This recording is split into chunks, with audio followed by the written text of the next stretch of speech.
12 నుండి కొన్ని వచనాలు ఇస్తాను మనం చదువుకుందాం.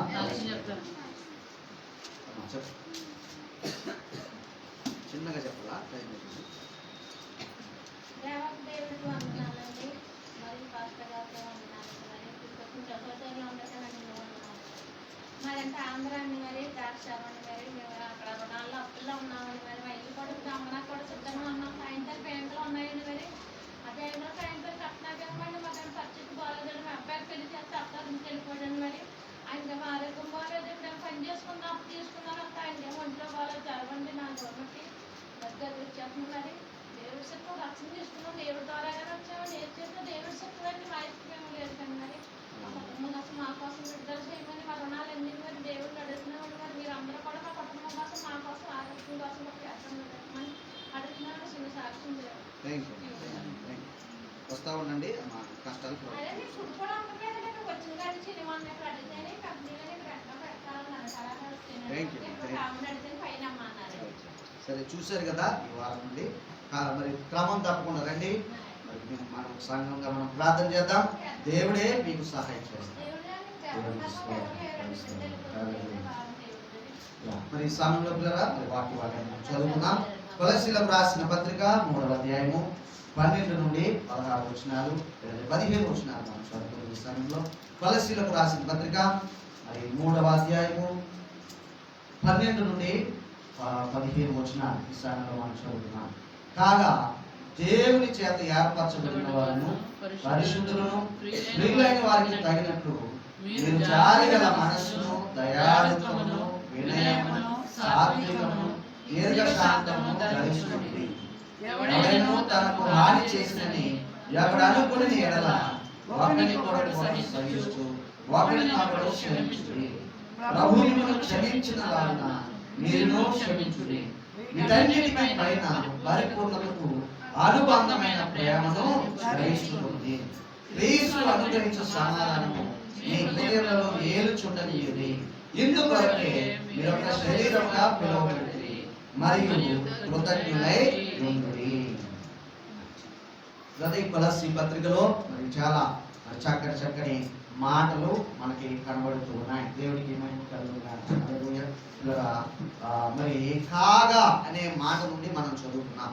లెక్క అయితే అక్కడి నుంచి చదవకూడదు. కాగా అంటే ఆ ముందు ఉన్న విషయాలు చాలా ప్రాముఖ్యమైనవని అర్థము.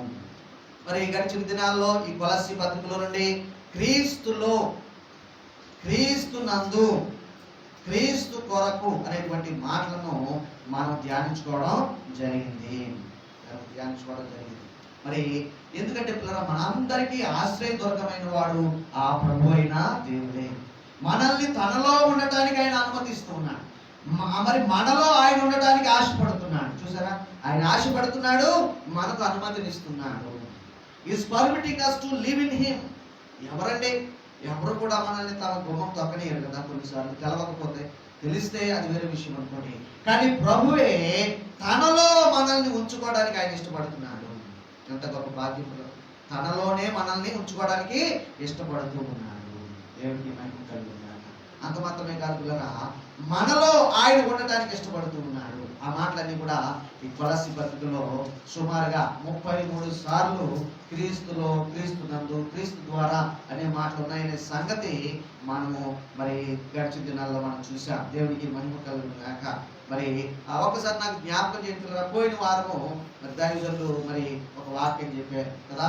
మరి సామెతల పుస్తకంలో నుండి మరి 28:13 అతిక్రమం దాచిపెట్టేవాడు వర్తిరాడు కానీ వాటిని ఒప్పుకొని విడిచిపెట్టేవాడు కనికరము పొందును అనేటువంటి మాట వారు చెప్పగా మనం విన్నాం. వారు యోనాను మనకు జ్ఞాపకం చేశారు, హిజ్కియా రాజును మనకు జ్ఞాపకం చేశారు, అలాగే రాహాబు అనే సహోదరిని మనకు జ్ఞాపకం చేశారు.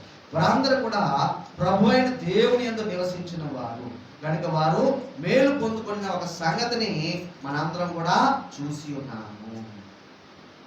సరే, చదవబడిన మాటలో పిల్లరా కాగా అనే మాట మనకు ఉంచున్నది. అంశం ఏమిటంటే పిల్లరా, విసర్జించుట మరియు ధరించుకునుట. ఏమిటంటే అంశము? విసర్జించుట మరియు ధరించుకునుట. మనందరం పిల్లరా ఉదయం నిద్ర లేచిన వెంటనే మరి ఫ్రెష్ అయ్యి మారు బట్టలు మనం ధరిస్తూ ఉంటాం. పాతవి మనము విసర్జిస్తూ ఉంటాము. అదే ప్రకారం పిల్లరా మన పాత జీవితాలకు ఏనాడో మనము స్వస్తి పలికి ఒక బట్ట మురికి బట్ట ఎలాగైతే తీసివేస్తున్నామో అలాగే ఇలా మన పాత జీవితానికి ముగింపు పలికి నూతన జీవిత వస్త్రములను మనము ధరించుకుంటూ ఉన్నాము. దేవునికి మహిమ కలుగును గాక. 9వ వచనం ఒకసారి చూద్దాం చూడండి. ఇదే కొలస్సీ రాసిన పత్రిక 3వ అధ్యాయము 9వ వచనంలో ఇలాగ రాయబడుతున్నది. ఒకరితో ఒకడు అబద్ధం ఆడకుడి, ఏలయనగా ప్రాచీన స్వభావమును దాని క్రియలతో కూడా మీరు పరిత్యజించి జ్ఞానము కలిగిన నిమిత్తము దానిని సృష్టించిన వాని పోలిక చొప్పున నూతన పరచబడుచున్న ఏమండి ఏమిటది నవీన స్వభావమును ధరించుకొని ఉన్నారు. నూతన పరచబడుచున్న నవీన స్వభావాన్ని మీరు ధరించుకొని ఉన్నారు. ఇంకా 1-2 వచనాలు చూస్తే మీరు క్రీస్తుతో కూడా లేపబడ్డారు. ఆమె చూడండి కొలస్సీ 3:1 చూడండి. మీరు క్రీస్తుతో కూడా లేపబడ్డారు. లేపబడిన వారైతే మీరు లేపబడ్డారు కదా, ఒకసారి జ్ఞాపకం చేసుకోండి. మీరు పైన వాటిని వెదకండి. అది మన ధన్యత పిల్లరా. యేసు ప్రభు ఎలాగైతే ఆ 3 దినములు సమాధిలో ఉండి, సమాధిలో ఉన్నప్పుడు కూడా ఆయన ఖాళీగా లేడండి. ఆయన పాతాళ లోకానికి వెళ్ళాడంట. ఆయన నరక ద్వారాలకు వెళ్ళాడంట. అక్కడ ఉన్న వారికి సువార్తను ప్రకటించాడంట. 3 రోజులు అక్కడ ఉన్న వారికి సువార్తను ప్రకటించి అక్కడ బంధించబడి ఉన్న ఆత్మలను తనతో పాటుగా పరలోకానికి ఆయన తీసుకుని వెళ్ళాడంట. దేవునికి మహిమ కలుగును గాక. కాబట్టి మరి ఆయన లేచాడు అనేది మరి అది సుస్పష్టము కదా. ఎవరు కూడా మరి చాలా మంది నీ చెవులో చెప్పొచ్చు, యేసు ప్రభు మరి ఆయన అందరిలాంటి వాడే అని మీకు ఎవరైనా చెప్పొచ్చు. కానీ ఆయన అందరిలాంటి వాడు కాదు. ఆయన మరణమును జయించిన వాడు. ఈ లోకంలో ఇంకా ఎవడో కూడా చేయలేని పిల్లరా మరణమును జయించిన మహిమ స్వరూపి మృత్యుంజయుడు. చెప్పబడి దేవుని మహిమపడతాం. హల్లెలూయా.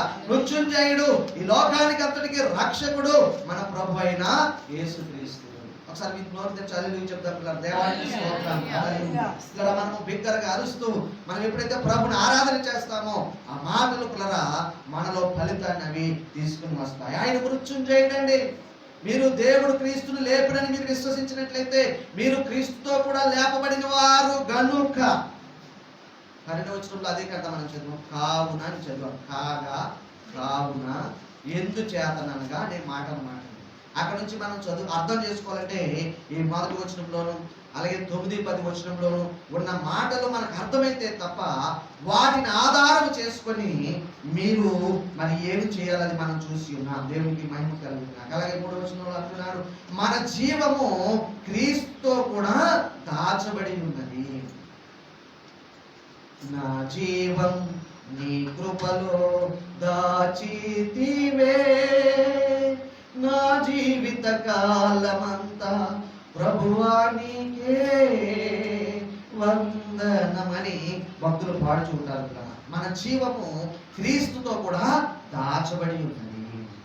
మనం ఎప్పుడు పిల్లరా ముగింపు చేసుకోవాలో చూడండి. 139వ కీర్తన మీరు చదవండి పిల్లరా. అక్కడ మనము పిండమునై ఉండగానే ప్రభువు కన్నులు మనలను చూశాయి. కాబట్టి మన దగ్గర మరి తల్లి బిడ్డను ప్రసవించిన తర్వాత పుట్టిన డేటు అని రాస్తారు. కానీ పిల్లరా కొన్ని దేశాల్లోనండి ఎప్పుడైతే ఆ గర్భమున పడ్డాడో పిండముగా ఆ రోజు నుంచి పుట్టినరోజుని వారు లెక్కలు చేస్తూ ఉంటారు. చూడండి నిజం. అది ఒక అందుకు తప్పని మనం అనలేము కదా. తప్పని మనము అనలేము. గర్భస్థ శిశువుగా పడిన నాటి నుండి వారి పుట్టినరోజులు లెక్కేస్తూ ఉంటారు. 139వ కీర్తనలో చెప్పబడిన విషయాలు దానికి అక్షరాలా సరిపడుతూ ఉన్నవి. ఏమంటున్నా అక్కడ, ఇదిగో నేను పిండమునై ఉండగా నీ కన్నులు నన్ను చూచాయి. నీ కన్నులు నన్ను చూచాయి. కొంచెం నీ కన్నులు నన్ను చూచాయి. దేవునికి మహిమ కలుగును గాక. పిండముగా ఉండగానే పిల్లరా, పిండము కూడా శిశువేనండి. ఈ మధ్య కాలంలో పిల్లరా మరి మీరు ఏమైనా అనుకోండి కానీ అని చెప్పనివ్వండి, ఈ యొక్క అబార్షన్స్ ఎక్కువైపోతూ ఉన్నాయి. కొంతమంది అబార్షన్స్ మరి అబార్షన్స్ ఎక్కువైపోతున్నాయి పిల్లరా. మరి ఎందుకు వాళ్ళు అలా చేస్తున్నారంటేనండి అది శిశువు కాదు కదా అంటూ ఉన్నారు. కానీ దేవాది దేవుడు పిల్లరా జీవాన్ని ఎక్కడి నుంచి లెక్క కడుతున్నాడు? వాడు పిండముగా ఉండగానే లెక్క కడుతున్నాడు. అంటే మీరు ఇక్కడ సహోదరులు ఎక్కువ ఉన్నారు, ఈరోజు మా బ్రదర్స్ రాలేదు, మరి కారణం ఏంటో నాకు తెలియదు పిల్లరా, ఎవరో కూడా నాకు ఫోన్ చేయలేదు మరి. కానీ ఒక మాట నాకు చెప్పలేను పిల్లరా, ఈ రోజుల్లో స్త్రీలకు ఎక్కడ లేని స్వాతంత్రం ఉందండి, ఎక్కడ లేని స్వాతంత్రం ఉంది. వారు ఏమైనా చేసే ఒక అధికారం, పోలీసు వారు కూడా వారికే పత్తాసు పలుకుతారు కదా. మరి నిజంగానే భర్త బాధితుల సంఘం కూడా ఉందండి, భార్య బాధితుల సంఘం, భార్య బాధితుల సంఘము. అంటే ఈ స్త్రీ ఏమనుకుంటుందంటే, ఇక నన్ను పెళ్లి చేసుకున్నాడు కనుక ఈయన నన్ను మొయ్యాల్సిందే, భర్త అంటే అర్థం అదేనటండి. మరి ఆ మాటకో ఈ మాటకో మనకు తెలియదు. కానీ స్త్రీలకు ఉన్న స్వాతంత్రం పిల్లరా కొన్నిసార్లు దుర్వినియోగపరచబడుతూ ఉంటుంది.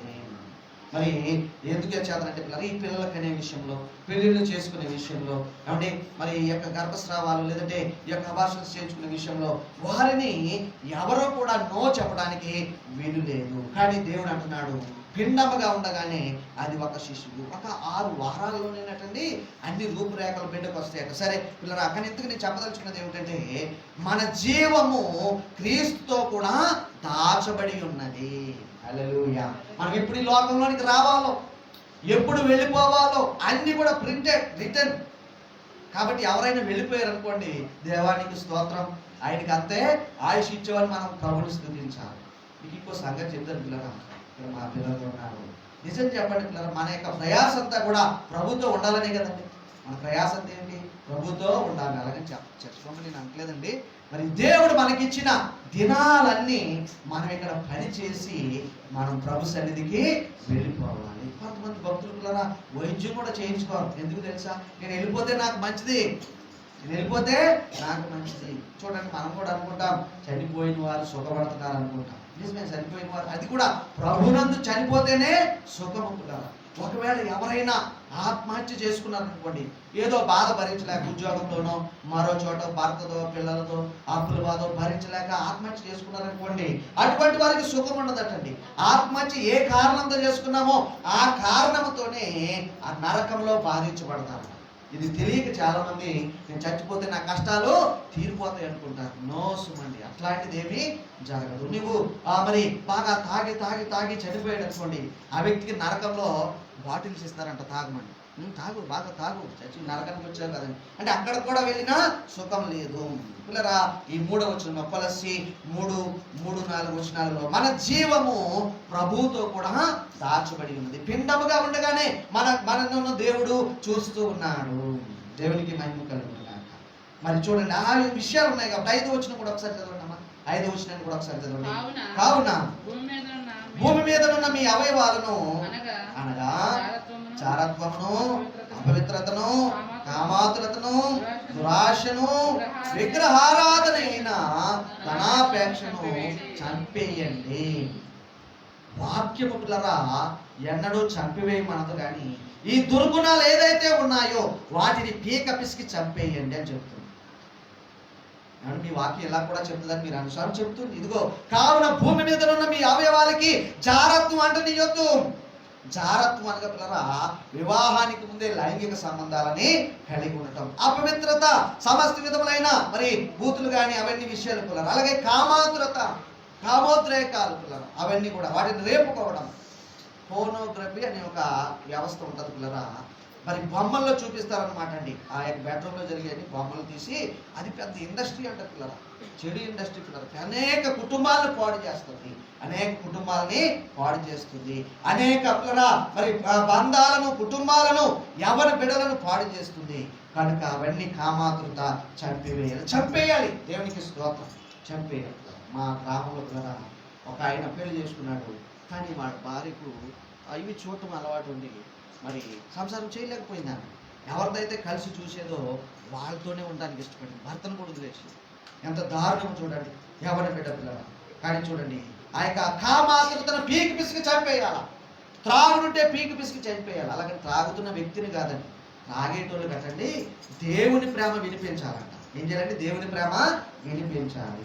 దేవుని ప్రేమ వినిపిస్తే వారు త్రాగుడును బంద్ చేసుకుంటారని మరి ఈ యొక్క శాస్త్రాలు చెప్తున్నాయి. దురాశ దుఃఖానికి చేటు. ఎంతమంది ఒప్పుకుంటారు? మనది కానిది ఆశించటం అది దుఃఖానికి చేటు. పరుల సొమ్ము పాము వంటిది, పరుల సొమ్ము పాము వంటిది మొదలగు మాటలు మీకు తెలుసుకున్నారా. విగ్రహారాధన ధనాపేక్షను చంపివేయండి. అయ్యా మేము విగ్రహారాధన చేయట్లేదు అని చాలా మంది అంటారు, కానీ ఇక్కడ ఒక మాట ఉంది చూడండి. ఏంటది? విగ్రహారాధన అయినా ధనాపేక్ష, లోభత్వం. ఒక రకమైన కప్ప ఉందండి ఈ లోకంలో, భూమి మీద. రెడ్ మరి ఆ యొక్క కప్ప ఏం చేస్తుందంటే చీమల్ని తింటుందట. ఏం చేస్తుందండి?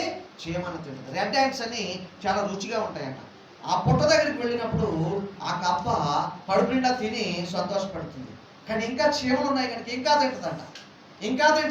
ఎందుకంటే చీమలు ఉన్నాయి కదా, రుచిగా ఉన్నాయి, ఇంకా తింటుందంట. చివరికి పొట్ట పగిలి చచ్చిపోతుందంట. చూడండి, లోభత్వం, ధనాశ. ఇదే మరి బైబిల్ గ్రంథంలో మనకు ధనాశను గురించి చక్కని మాటలు ఉన్నాయి. ధనాశ సమస్తమైన కీడులకి మూలము. మొదటి పత్రిక 6వ అధ్యాయము 10వ వచనంలో ఆ మాటను మనం చూస్తూ ఉన్నాం. ఈ మాట చదవకుండా ఇంకొక మాట నాకు చెప్పలేదు. మరి ఒక పరిణితి కలిగిన క్రైస్తవ జీవితానికి సంతృప్తి అనేది ఎక్కడ లేని ఒక లక్షణము, ఒక బంగారు లక్షణము. సంతృప్తి. నాకు కలిగిన దాంతో నేను తృప్తి పడి ఉండాలి. ఒకవేళ దేవుడిస్తే అడిగిన వాటికంటే, ఊహించిన వాటికంటే అత్యధికంగా చేయ శక్తి కలిగిన దేవుడు తన మహిమలో మన ప్రతి అవసరం తీరుస్తాడు కాదని నేను అనను, కానీ ఉన్న దానిలో తృప్తి చెందుట మరి పరిపక్వత చెందిన క్రైస్తవ జీవితానికి అది ఎంతైనా మరి అది ఒక లక్షణం పిల్లరా, అది ఒక ముఖ్య లక్షణము. చదవండి 6వ అధ్యాయము 10వ వచనం పిల్లరా. ఎందుకనగా ధనాపేక్ష సమస్తమైన కీడులకు మూలము. దానిని ఆశించి కొందరు దానిని ఆశించి జాగ్రత్తగా చదవండి. మీ బైబిల్లో అండర్లైన్ చేసుకోండి. విశ్వాసం నుండి తొలగిపోయారు, నానా బాధలతో తమను తామే పొడుచుకుని. ఈ క్రెడిట్ కార్డు చూడండి, బ్యాంకు లోన్లు తప్పనిసరి పరిస్థితుల్లో తీసుకోవచ్చు, కానీ అవసరం లేకపోయినా ఏదో ఆఫర్ ఉంది కాదని తీసుకుంటే అది ధనాపేక్ష. నేను ఒక మాట విన్నాను. మరి ఒక సోదరుడు చెప్తాడు విన్నాను. ఒక మంచి కుటుంబం ఉన్నారు, పెళ్ళైంది, ఇద్దరు మంచి 1,00,000-1,50,000 సంపాదించుకుంటున్నారు, 2 లక్షలు మొత్తం ఎంతో సంపాదించుకుంటున్నారు, కానీ నెలాఖరు వచ్చేటప్పటికి తినడానికి ఉండలేదు. నిజం పిల్లలు, జరిగిన సంగతి. నెలాఖరు వచ్చేటప్పటికి ఏమవుతుంది? తినడానికి కష్టపడిపోతున్నాను. కారణం ఏంటని ఆలోచిస్తే అక్కడ ఒక మంచి సోఫా ఉంది, ఒక గుండ్రని టీవీ ఉంది.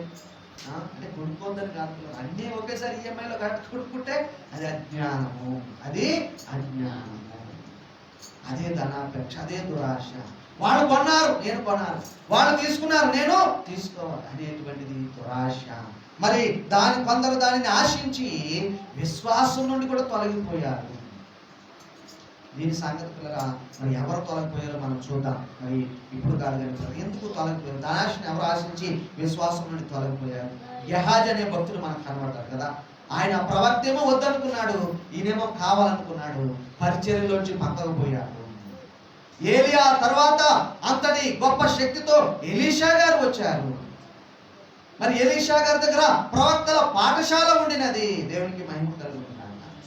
ఒక ప్రవక్త చనిపోతే ఆయన భార్య వచ్చి అడుగుతుంది కదా, అయ్యా నీ దాసుడు మరి భయభక్తులు కలిగిన వాడని నీ వెలుగుదుడు, ఇదిగో నా ఇంట్లో మరి చాలా మరి తినడానికి కష్టంగా ఉన్నది, నాకు 2 కుమారులు ఉన్నారు, కానీ అప్పుల వాడు వచ్చి ఏం చేయబోతున్నాడు? 2 కుమారుల్ని పొదువ తీసుకొని పోబోతున్నాడు, కాబట్టి నాకు సహాయం చేయి.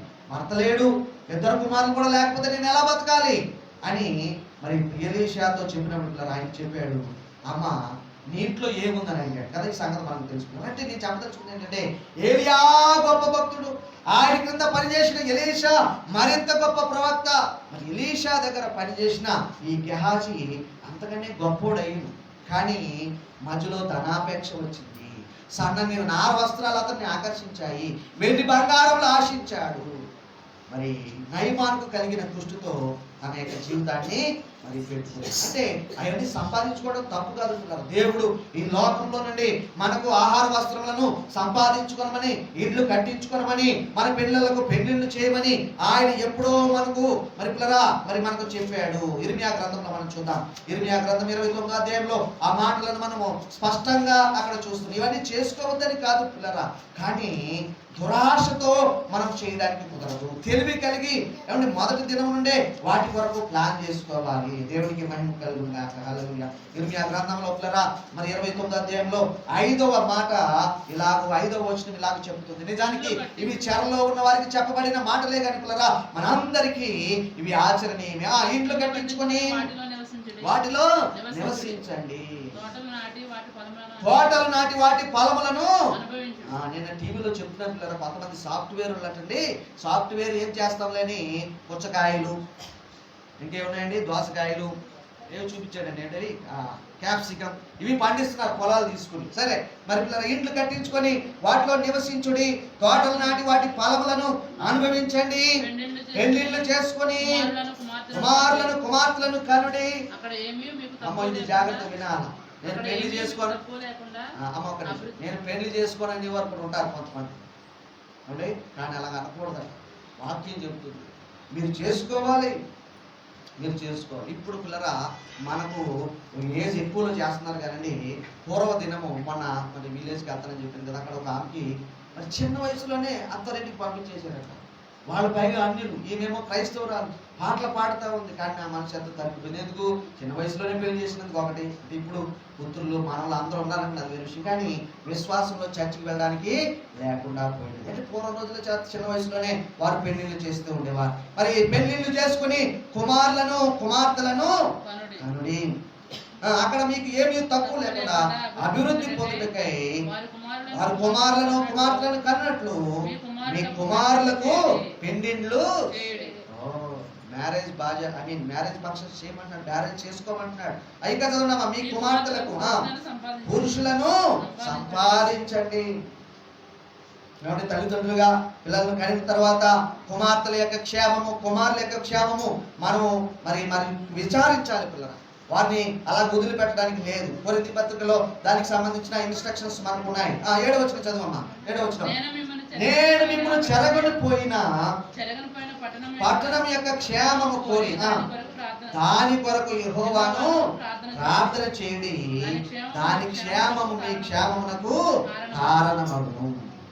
బబులోనులో 70 సంవత్సరాలు ఉండాల్సిన ఆ ఇశ్రాయేలు ప్రజలతో ఇర్మియా ప్రవక్త ద్వారా దేవుడు మాట్లాడుతున్నాడు. తాత్కాలికమే అని మీరు చేయకుండా ఉండొద్దు.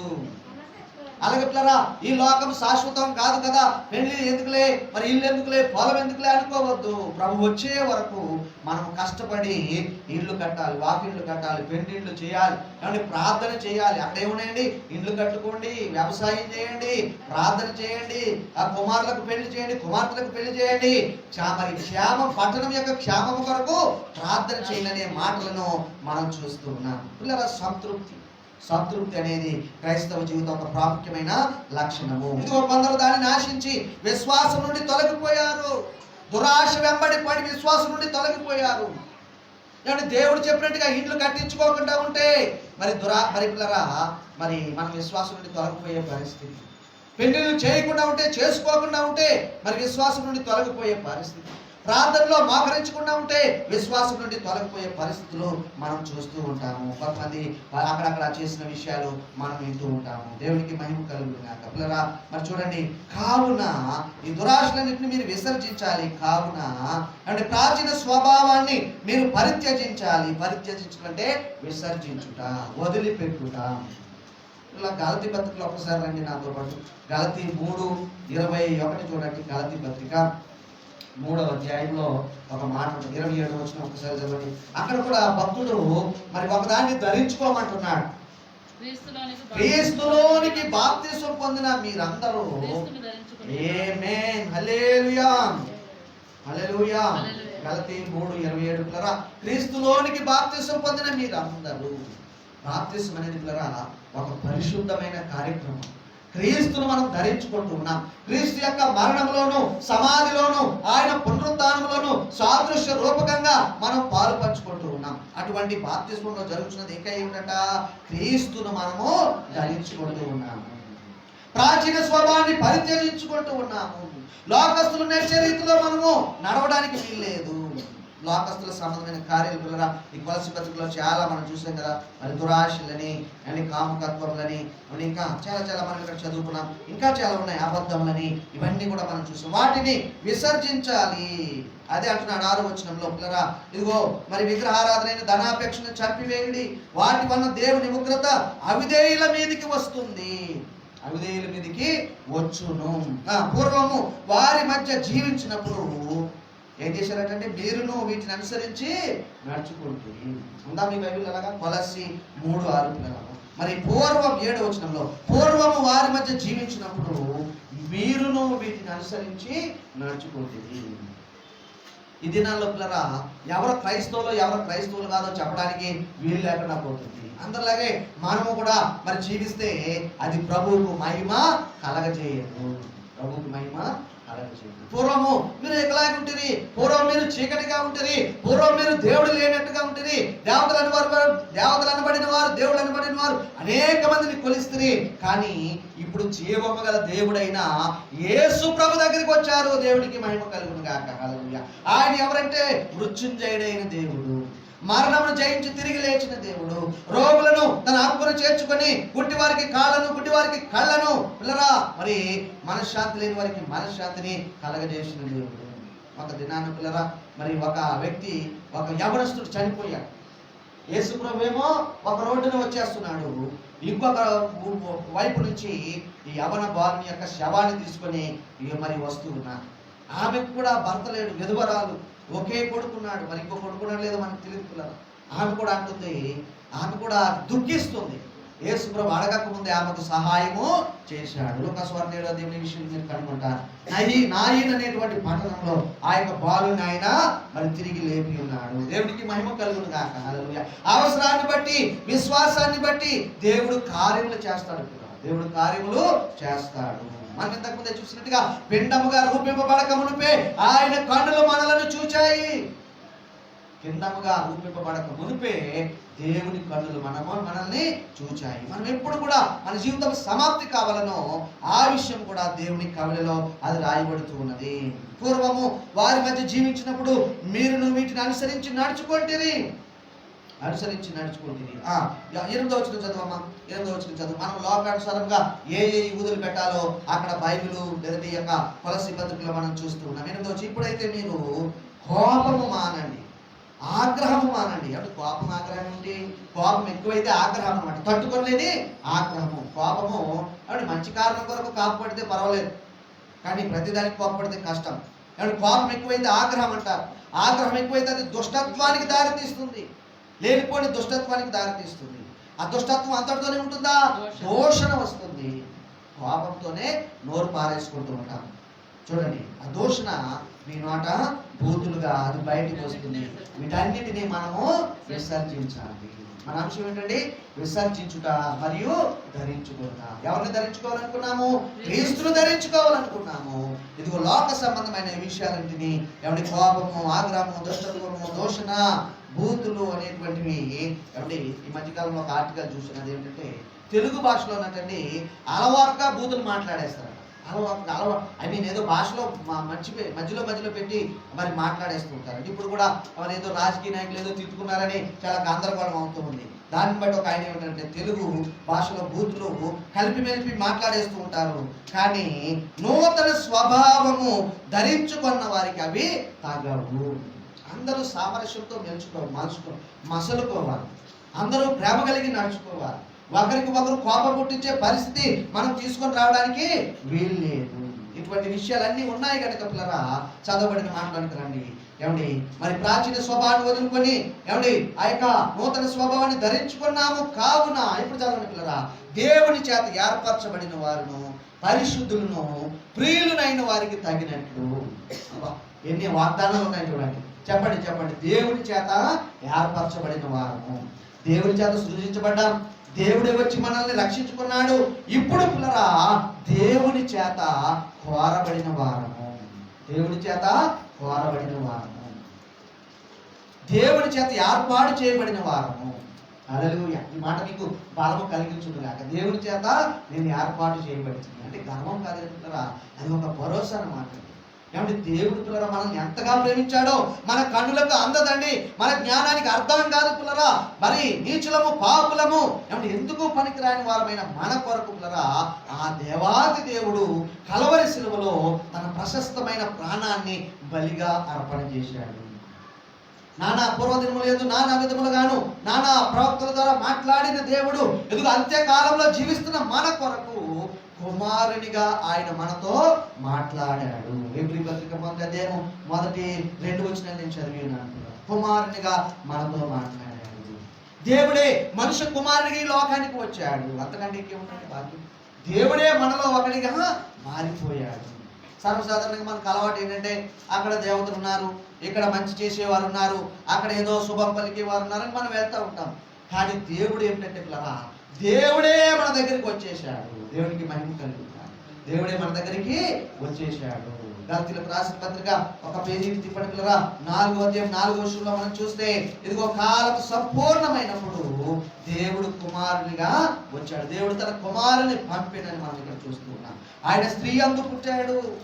మరి మరి దత్తపుత్రులం కావాలని ధర్మశాస్త్రములకు లోబడిన వారిని విమోచించుటకై ధర్మశాస్త్రానికి లోబడిన వాడు ఆయను.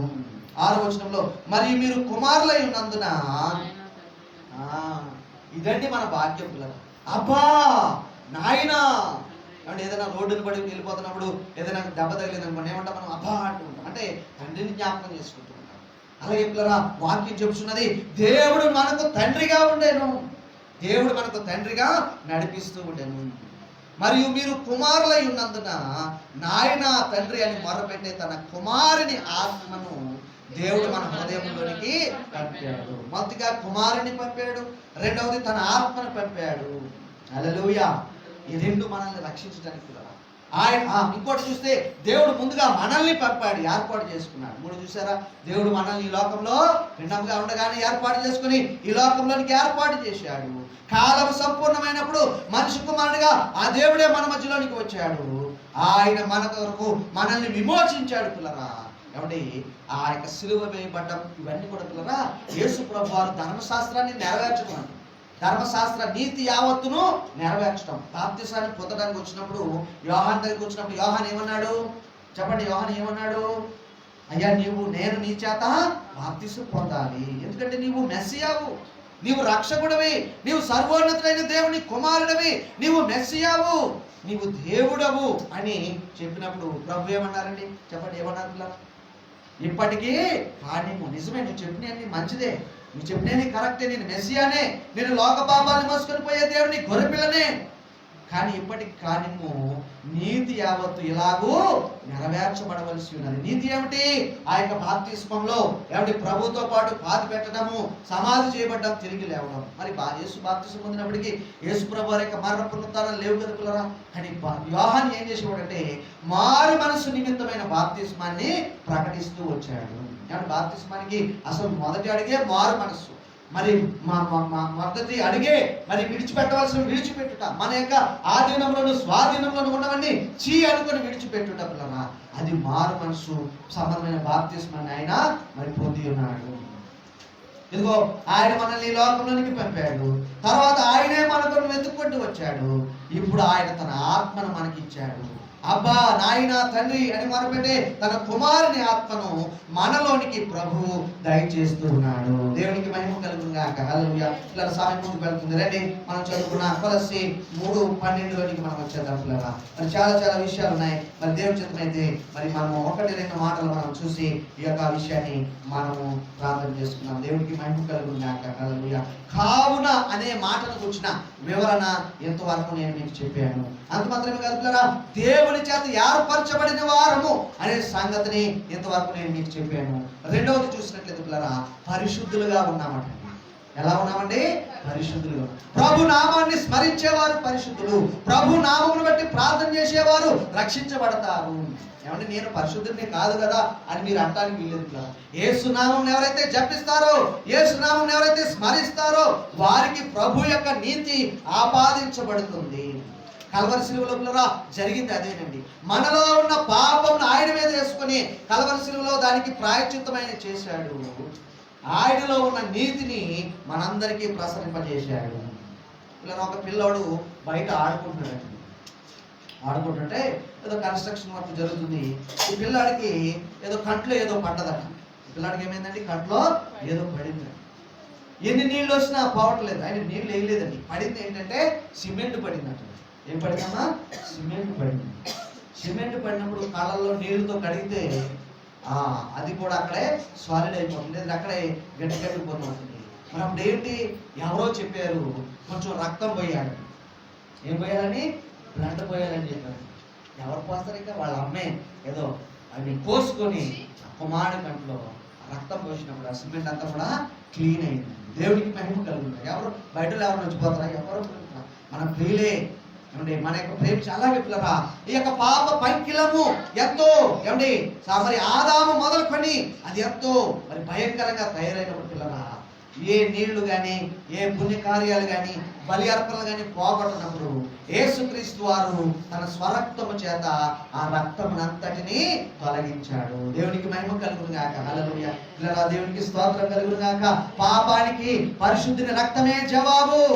పాపానికి విరుగుడు మరి రక్తము చిందించబడుట అనేది పిల్లరా మనందరము ఎరిగిన సంగతి. ఎందుకంటే రక్తం చిందించబడటం అంటే మరణశిక్ష విధించడం. యేసుప్రభువు వారు కలవరిశిలువలో చనిపోయాడు కదా. చనిపోయి తన రక్తంతో మన పాపం, మానవాళి యొక్క పాపం అంతటిని ఆయన పరిశుద్ధపరిచాడు. అలాగ మనం పరిశుద్ధులమైతిమి. క్రీస్తు యొక్క నీతి చేత మనము నీతిమంతులమైతిమి. క్రీస్తు యొక్క శక్తి చేత మనము శక్తిమంతులమైతిమి. క్రీస్తు యొక్క పరిశుద్ధత చేత మనము పరిశుద్ధులమైతిమి. హల్లెలూయా. మనదేం లేదండి, మనం ఖాళీ రిసీవింగ్ ఎండ్ అనమాట. మనం పొందుకునేవారు అంతా ఆయనలోనే ఉన్నది. ఆయనే మన తరపున ప్రాయశ్చిత్తం చేశాడు. ఆయనే మన తరపున శ్రమలు సహించాడు. ఆయనే మన కొరకు పరిశుద్ధాత్మగా మనలో ఉండి ఇప్పుడు ప్రార్థన చేస్తూ ఉన్నాడు. మనం చేస్తున్నది ఏంటంటే పిల్లరా, ఏమండి ఆయనను గట్టిగా పట్టుకుంటా. ఏర్పరచబడిన వాడిని, పరిశుద్ధుల్ని, అంత మాత్రమే కాదు పిల్లరా, ప్రియులైన వారికి ఏమండి దేవునికి ప్రియముగా ఉండుట ఒక భాగ్యం. దేవునికి ప్రియముగా ఉండుట ఒక భాగ్యం. ప్రియులైన వారికి తగినట్టుగా మీరేం చేయాలంటే జాలి గల మనస్సును కలిగి ఉండండి. టెండర్ మెర్సీస్ అని ఇంగ్లీష్ లో రాయబడింది. జాలి గల మనసు. ప్రభు ఇంతగా నీ కొరకు చేశాడు కనుక, ప్రభు ఇంతగా నిన్ను శుద్ధి చేశాడు కనుక మీరు జాలి కలిగి ఉండండి. జాలి గల మనసు పిల్లల నిజానికి ఏమండి అది ఒక ఆత్మవరం అండి. వరములు తెలుసు కదా మనకి. అంటే మరి 21 వరాలు బైబిల్ గ్రంథంలో భక్తులు మరి లిస్టు తయారు చేశారు. కనికర పరిచర్యలు అంటారు. కనికరము, జాలిగల మనస్సు ఎవరైనా ఉంటారు చూడండి, అటువంటిది అనమాట. ఈ వారం ఎవరికి ఉందంటే అండి మరి ప్రభువు నమ్మిన మరి మదర్ తెరీసా గారు మరి ఈ వారాన్ని కలిగి ఉన్నారు. వారు పేదలకు సహాయం చేసేవారు, రోగులను ఆదరించుకునేవారు. అటువంటి ఒక మరి విషయం అనమాట. జాలిగల మనస్సును కలిగి ఉండండి. చదవండి పిల్లరా. 1 కొరింథీ 12:28లో ఆ వరాన్ని గురించి మనం చూస్తూ ఉంటాం. 1 కొరింథీ 12వ అధ్యాయంలో మరి కొన్ని వరాలు అక్కడ లిస్టు చేయబడ్డాయి. అయితే ఈ జాలిగల మనస్సు అనేది కూడా అక్కడ మనకు లిస్టు చేయబడింది. 12:28 మరియు దేవుడు సంఘంలో మొదట కొందరిని అపోస్తలులు గాను, పిమ్మట కొందరిని ప్రవక్తలు గాను, బోధకులు గాను, అద్భుతములు చేయవారి గాను, కొందరిని స్వస్థపరచు కృపావరములు గలవారిని గాను, కొందరిని ఉపకారములు చేయవారిని గాను, ఉపకారములు చేయవారి గాను, కొందరిని ప్రభుత్వములు చేయవారి గాను ఆయన చేశాడు. అవును, నాన్న భాషలు మాట అయితే ఇక్కడ ఉపకారములు చేయవాలని ఉంది చూడండి. ఆదనమాట. కనికర పరిచర్యలు, ఉపకారములు చేయటం. ఉపకారికి ఉపకారము నెపమెంచక చేయవాడు నేర్పరి. సుమతి ఆ పేరు మీరు పెట్టుకోండి. మీ పేరు వచ్చింది నేను అనుకుంటున్నాను. ఓకే, ఎవరి పేరు వాళ్ళు పెట్టుకోండి కదా. మనం మాట్లాడుకుంటాం. అడగకుండా చేసేది ఉపకారం, అడిగితే చేసేది సహాయం. చూడండి అంత భేదం ఉంటుంది. అడగకుండా అవును సోదరుడు మరి ఊరంతా అన్నాడు మరి అని ఏదో ఒక అవసరాన్ని మనము అడగకుండా చేసినట్లయితే అది మనకు ఉపకారం అనిపించుకుంది. ఉపకారములు, కొందరిని ఉపకారములు చేయువారిగాను. పిల్లరా, కొందరిని ఉపకారములు చేయి. జాలిగల మనసు అనేది పిల్లరా ఒక ఆత్మ సంబంధమైన వరము. తర్వాత చూద్దాం ఏముంది? దయాళుత్వము. కాగా మీరు పరిశుద్ధులను, దేవుని చేత ఏర్పరచబడిన వారును, పరిశుద్ధులను ప్రియులైన వారికి తగినట్లు మీరు జాలిగల మనస్సును, తర్వాత దయాళుత్వమును, వినయమును, సాత్వికమును, దీర్ఘశాంతమును ధరించుకోండి. ఒక 5 విషయాలు అక్కడ ఉన్నాయి కదా, 5 విషయాలు అక్కడ ఉంటున్నాయి. మరి జాలిగల మనస్సును, దయాళుత్వమును, కైండ్నెస్, ఇది కూడా ఒక ఆత్మపరమైనది. అయితే ఆత్మఫలం ఏమనగా గలతీ 5:22లో ప్రేమ, సంతోషము, సమాధానము, దీర్ఘశాంతము, దయాళుత్వము, విశ్వాసము, మంచితనము, సాత్వికము, అశానిగ్రహము. చూడండి, అందులో కైండ్నెస్, దయాళుత్వం, ప్రేమ, సంతోషం, సమాధానము, దయాళుత్వం అనేటువంటిది ఒక ఆత్మఫలం. అంటే మీరు ఏర్పరచబడిన వారు, మీరు పరిశుద్ధులు కనుక మీరు ప్రియులైన వారికి తగినట్లుగా మీరు నడుచుకోనండి. మీరు జాలిగల మనస్సును కలిగి ఉండండి. మీరు అనగా మనం అందరం ఉన్నామండి. ప్రతి క్రైస్తవుడు ఉన్నాడు పిల్లరా. జాలిగల మనస్సు మనం కలిగి ఉండాలి పిల్లరా. పోయిన సంవత్సరం లేదా ఈ సంవత్సరంలోనే ఒక 2 సీజన్స్ మనం కోవిడ్ ఆ యొక్క పాండమిక్ మనం చూసాం. మన తరంలో వచ్చిన ఒక మహాభయంకరమైన విపత్తు పిల్లరా. ఎవరితో మాట్లాడడానికి లేదు, షాపులు లేవు, షాపింగ్ లేదు, ఎవరి అవసరాలు తీరని ఒక పరిస్థితి అన్నమాట. ఒక సంఘం వారు ఏం చేశారు తెలియట్లేదా? ఎవరికి కోవిడ్ వస్తే వాళ్ళకి భోజనం ఏళ్లే పట్టుకెళ్ళి ఇచ్చేవారు. కొన్ని అపార్ట్మెంట్లు వారు ఏం చేశారు తెలుసా? మరి మీరు బయటికి రాకండి, మీరు ఏం చేయాలి? బయటికి రావద్దు, ఏం లేకపోయినా రావద్దు, ఏం మాకు చెప్పండి, మేము తెచ్చిస్తామని పాల ప్యాకెట్లు, భోజనము వాళ్ళ డోర్ దగ్గరే పెట్టేవారు కదా. ఇది కదా మరి పిల్లరా జాలిగల మనస్సు, ఇది కదా పిల్లరా దయాళుత్వము, ఇది కదా మరి పిల్లరా ఆత్మఫలము, ప్రేమ, సంతోషంలో కలిపి ఉన్న ఒక దయాళుత్వం. మూడవది చూస్తే పిల్లరా వినయం కూడా అక్కడ ఉంటూ ఉన్నది. మరి పిల్లరా మరి నాశనానికి ముందు గర్వం నడుస్తుంది, అలాగే ఘనతకు ముందు వినయం ఉంటుంది. బైబిల్ చెప్తున్న ఒక మంచి మాట. నాశనానికి ఏమో ముందు గర్వం నడుస్తుందట, ఘనతకు ముందు ఏం నడుస్తుందండి? వినయము. అంటే వినయం ఉంటే నీవు హెచ్చించబడతావు. వినయము పిల్లరా మన విధేయతలో కనబడుతుంది. చెప్పిన మాట వినేవారికి వినయం ఉందని మరి అది ఒక గుర్తు అన్నమాట. విధేయత చూపిస్తే మనం ఎవరో ఆపినా కానీ ఆశీర్వదింపబట్టము మనకు ఆగదు. కాబట్టి మీరు జాలిగల మనస్సును, వినయమును, దయాళుత్వమును, వినయమును మీరు కలిగి ఉండండి. ఘనతకు ముందు వినయం ఉండును. ఘనతకు ముందు ఏముంటుందండి? వినయం ఉంటుంది, విధేయత ఉంటుంది. ఎవరి పెద్దల ఏడల వినయం చూపించు అని అంటూ ఉంటారు. అంటే వారిని సన్మానించుట, వారిని గౌరవించుట. మరి మనకు మరి అది ఈ యొక్క నూతన స్వభావం పొందుకున్న వారిగా మనకు పిల్లరా అది తప్పనిసరిగా ఉండాలి. పెద్దల ఏడల గౌరవభావం ఉండాలి. ఏమండి, మనకంటే వయసులో పెద్దవారి ఏడల మనం వినయాన్ని కలిగి ఉండాలి. వారు చెప్పిన మాట వినాలి పిల్లరా. దేవునికి మహిమ కలుగుతుంది. ఈ వినయాన్ని ఇంగ్లీష్లో ఏమన్నారంటే పిల్లరా హ్యూమిలిటీ అన్నారు. అంటే తగ్గింపు. తగ్గింపు అనగానే పిల్లరా మనకు ఎక్కడికి వెళ్తామంటే మరి ఆ యొక్క మత్తయి సువార్తలో మనం చూస్తాం చాలా తగ్గింపుతో కూడిన ఆ విషయాలు. ఎవరైతే దీనులుగా ఉంటారో వారు పరలోక రాజ్యాన్ని స్వతంత్రించుకుంటారు. అంటే వినయముతో, విధేయతతో నీకు పరలోక రాజ్యం సొంతమైపోతుంది. దేవుడికి మహిమ కలుగును గాక. హల్లెలూయా. వాక్యానికి విధేయత చూపించినప్పుడు, యేసు ప్రభు మాటలకు మరి తూచా తప్పక పాటించినప్పుడు మనకు పరలోక రాజ్యము మరి బహుమతిగా ఇవ్వబడుతూ ఉన్నది. దేవునికి స్తోత్రం. తర్వాతది పిల్లల సాత్వికము, మీక్నెస్. సాత్వికం అంటే పిల్లరా ఓర్చుకునే పరిస్థితి.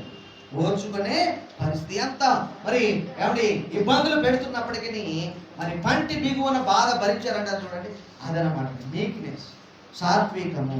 ఇప్పుడు చదువుతాం రండి. మత్తయి సువార్త 5వ అధ్యాయము 5వ వచనం. నేను ముగిస్తున్నాను. మత్తయి సువార్త 5వ అధ్యాయము 5వ వచనము. సాత్వికులు ధన్యులు, వారు భూలోకాన్ని స్వతంత్రించుకుంటారు. అలాగే ఇందాక అనుకున్నాం కదా 3వ వచనంలో ఆత్మ విషయమే దీనులైన వారు ధన్యులు, పరలోక రాజ్యము రాది. ఆత్మ విషయమే దీనత్వం అంటే పిల్లరా విధేయత కలిగి ఉండటము, వినయము కలిగి ఉండటము, చెప్పిన మాట వినటము, పెద్దలను సన్మానించటము. ఇది ఆత్మ సంబంధమైన దీనత్వము.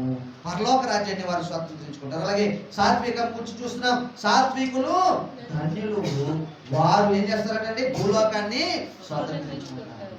పిల్లరా, పరలోకం మన సొంతం అవ్వాలి, భూలోకం మన సొంతం అవ్వాలి. పరలోకంలో ప్రభువు కొరకు మనం ఎలాగ ఉంటాము, మరి భూలోకంలో కూడా ఆయన సాక్షి బిడ్డలుగా ఉండాలంటే ఆత్మవిషయమైన దీనంతో మనకి అవసరము. అలాగే సాత్వికం కూడా మనకి అవసరము. ఏమంటే ఈ యొక్క మనం ఇంతకుముందే చెప్పుకున్నట్టుగా సంతృప్తి అంటారు చూడండి. సంతృప్తి అంటా కూడా సహించటమే పిల్లరా, పర్సెవరెన్స్. మరి కంటెంట్మెంట్ ఏంటది? కంటెంట్మెంట్. పర్సెవరెన్స్ అంటే ఓపిక కలిగి ఉండటం, ఎండ్యూరెన్స్ సహించటం, ఇవన్నీ కూడా పిల్లరా దగ్గరి మాటలు అన్నమాట. పర్సెవరెన్స్ సాత్విక, మరి ఓపిక కలిగి ఉండటం, ఎండ్యూరెన్స్ మరి ఓర్చుకోవడం. ఈ లోకంలో పిల్లరా మనం చాలా ఓర్చుకోవాల్సిన వారమై ఉన్నాం. మరి భక్తులు చెప్తాడు కదా, నిందను ఓర్చుకున్న క్రీస్తును తలంచుకొని. మీ నాయకుడు శ్రమను సహించాడు, మన ప్రభు శ్రమను సహించాడు, మరణం వరకు దోషణను సహించాడు. అటువంటి మనసును మీరును కలిగి ఉండండి. సాత్వికులు ధన్యులు, వారు భూలోకాన్ని స్వాతంత్రించుకుంటారు. ఇలా సంఖ్యాకాండము 12వ అధ్యాయము 5వ వచనంలో ఏముందంటే, భూమి అంతట్లో మోషే అనే భక్తుడు మిక్కిలి సాత్వికుడు. ఆయనకు 6 లక్షల లేదంటే 20 లక్షల మరి సంఘం ఉండేదండి, జనాలు ఉండేవారు. అందరూ ఏదో ఒక విషయంతో ఆయనను చికాకు పెట్టేవారు, కానీ ఎంతగానో ఆయన ఓర్చుకున్నాడు. అతనికి సాత్వికమును బట్టి నమ్మకత్వం కూడా వచ్చిందండి. సాత్వికం బట్టి ఏమొచ్చిందండి? నా ఇల్లంతటిలో నమ్మకమైన వాడు. ఓర్చుకునేవారే నమ్మకమైన వారని. ప్రతి చిన్నదానికి చిరుపురులాడేవారు వారు నమ్మకస్తులు కాదన్నమాట. ఈ మాట నుండి మనం చెప్పుకోవచ్చు. సాత్వికులు ధన్యులు, వారు భూలోకమును స్వతంత్రించుకుంటారు. మోషే మరి నా ఇల్లంతటిలో నమ్మకమైన వాడు, భూమి మీద ఉన్న జనులందరిలో అతడే మిక్కిలి సాత్వికుడు. పిల్లరా, మరి అదే అంటున్నాను, ఇంకేమున్నాడంటే దీర్ఘశాంతమును కూడా ధరించుకోనండి. లాంగ్ సఫరింగ్, దీర్ఘశాంతాన్ని కూడా, అంటే ఇది కూడా ఓపిక సంబంధమైనది. ప్రభు యొక్క మరి ఎవరి దీర్ఘశాంతము రక్షణార్థమైంది. ప్రభు వచ్చేయచ్చు కదా, మనల్ని విడిపించేయచ్చు కదా అని మనం అనుకుంటూ ఉంటాం. కానీ ఆయన ఎవడూ నశించాలని ఇచ్చేయప్పగా అందరూ మారు మనసు పొందవలని ఆయన దీర్ఘశాంతము చూపించున్నాడు. ఈ దీర్ఘశాంతం కూడా పిల్లరా మరి అది ఒక గాడ్లీ క్యారెక్టర్ అండి, దైవ సంబంధమైన ఒక మంచి లక్షణము. ఏమంటే మన ప్రభు కూడా మన ఎడల దీర్ఘశాంతం చూపించున్నాడు. ఈ మధ్య ఎవరు అన్నారు పిల్లరా, ఎవరైనా పాపం చేశారనుకోండి, వెంటనే వారికి ఏదైనా జవాబు వచ్చింది అనుకోండి, శిక్ష. ఎవరైనా పాపం చేస్తారా? చేయరు పిల్లరా. సామెతల్లో ప్రసంగిలు అది కూడా ఉంది, దుష్క్రియకు తగిన శిక్ష శీఘ్రముగా కలగకపోవడం చూచి మనుషులు భయం విడిచి హృదయపూర్వకంగా పాపం చేస్తారు. కానీ దేవుడు ఎందుకు వెంటనే శిక్ష పంపించట్లేదంటే, ఈ మనిషి మారుతాడు కదా, ఈ స్త్రీ మారుతుంది కదా అని దేవుడేమో దీర్ఘశాంతం చూపిస్తే మనుషులు దాన్ని దేవుని యొక్క చేతకానితనంగా వారు తీసుకుంటున్నారు. అదే కదండి, స్వార్థ చెప్తాము, అమ్మ నీ పాపాల కొరకు ప్రభువైన యేసుక్రీస్తు చనిపోయాడు, సమాధి చేయబడ్డాడు, తిరిగి 3వ దినాన లేచాడు, ఆయన నమ్ముకోండి మీకు నిత్య జీవం ఉంటుంది, మోక్షం ఉంటుంది, స్వర్గం దొరుకుతుందంటే, అయ్యో అంత ఈజీయా, నేను నా తరపున ఆయన ఎందుకు చనిపోవాలి అని ఇదేదో వెర్రి వార్తలాగా జమగట్టే వారు కూడా ఈ లోకంలో లేకపోలేదు. కానీ అదే సత్యం అండి, మనలను మన పాపం నుండి విడిపించుకోవాలేమని తెలిసి ఆ దేవాది దేవుడి పిల్లరా కల్వరి శిలువలో మనలను మన పాపం నుండి ఆయన విడిపించాడు. దేవునికి మహిమ కలుగునుగాక. దీర్ఘశాంతము, దేవుని దీర్ఘశాంతము పిల్లరా నోవహు దినాల్లో ఎంతో కనిపెట్టిందటండి. నోవహును వాడ చేయమన్న తర్వాత 120 సంవత్సరాల పైచిలకు ప్రభు వారికి సమయం ఇచ్చాడు పిల్లరా. ప్రళయం రాబోతుంది, ప్రళయం రాబోతుంది, మనుషులారా మీరు మారండి, మీ పాప మార్గములను విడిచిపెట్టండి, మీ దుర్మార్గతను విడిచిపెట్టండి, మీ పురుష సంయోగాలను విడిచిపెట్టండి, మీ యొక్క మరి బలత్కారములను విడిచిపెట్టండి అని చెప్తే ఎవరు కూడా వినలేదండి. వినక పిల్లరా దేవుడు కనిపెట్టి ఇక నోవహుకు చెప్పాడు, నీవును మరి నీ కుటుంబము ఇంకా ఎవరైతే వస్తారో జంతువులు మరి అవన్నీ కూడా వాడలోనికి ప్రవేశించిందని చెప్పాడు. దీర్ఘశాంతంతో ఎంతో కనిపెట్టాడు దేవుడు. కానీ నోవహు అతని కుటుంబము కొన్ని జంతువులు రక్షించబడ్డాయి. దేవునికి మహిమ కలుగుగాక. ఇంకా చాలా విషయాలు ఉన్నాయి, కానీ సమయం అయిపోయింది, మరొక సందర్భంలో చూద్దాము. అయితే చివరికి ఒక్క మాట చదవగలరా, మత్తయి సువార్త 11వ అధ్యాయము 28, 29 వచనాలు. మత్తయి సువార్త 11వ అధ్యాయము 28, 29 వచనాలు చదువుకుని మనం ప్రార్థన చేసుకుందాం. ఇక్కడ ఏమన్నారంటే పిల్లరా, ప్రయాసపడి భారము మోసుకొచ్చిన సమస్త జనులారా నా యొద్దకు నేను మీకు విశ్రాంతిని కలుగజేస్తాను. ఓ పాప భారమా, మరో భారమా, మరో భారమా, దూషణ, బూతుల, ధనాపేక్ష, ఏ భారమైనా కానీ నా దగ్గరకు తెచ్చి నా పాదాల దగ్గర పడేయండి, నేను మిమ్మల్ని బంధ విముక్తులను చేస్తాను. ఒక వ్యక్తి పిల్లరా ఒక బరువును మోసుకొని పోతూ ఉన్నాడు.